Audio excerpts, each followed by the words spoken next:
executive chef is generally the boss of a specific food operation. I myself have worked under many executive chefs and also studied under them.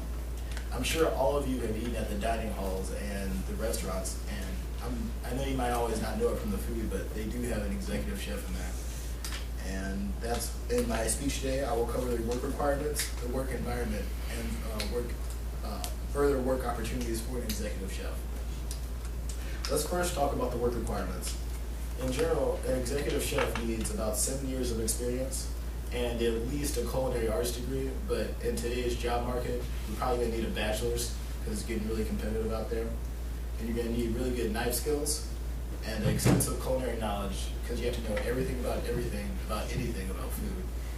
So, I don't know if that makes sense to you, but you need problem solving skills and you need people skills because you're gonna deal with a lot of diverse people in this industry.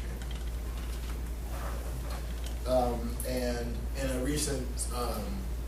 recent survey done by Salary.com, an executive chef earns about $68,000 a year, which isn't really that much, but I think that's more of an independent guy, so he probably has to take on more risk. And now I'd like to cover the work environment. In a restaurant, you have to work very fast. Everything's hot and sharp, so you have to be very careful. You have to know the ins and outs of your restaurant.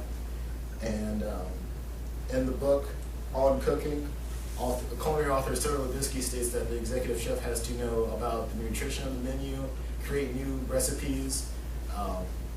Sometimes he's responsible for the design layout of the restaurant. And of course, he has to lead the people in order to perform, keep the team of chefs on the same page. Otherwise, the restaurant will crash and burn. Also, you're going to deal, like I said earlier, with a lot of diverse people. Honestly, there's a lot of drug use in this industry. That was according to a 2007 study on business and legal issues. It was a website, and I know for a fact that hasn't changed because I've been there. No, not the drugs, but not the drugs. But I've seen people do it, and it's really hard to lead people from different backgrounds, and they're high on just fighting all the time. It's just like you see on TV sometimes.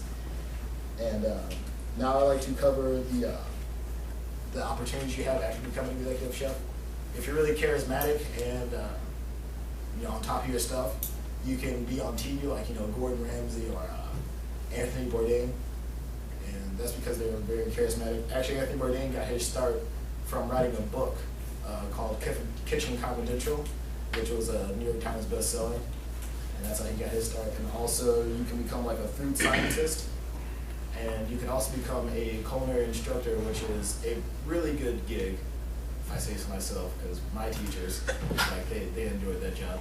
And also, if you're an executive chef and you're working for somebody that's an owner, generally, about 8 times out of 10, when they're done with that, they will end up selling it to you. And that's how most people get their restaurants. So in closing, I hope you know a little bit more about an executive chef and what goes on in a food service operation. Thank you for listening.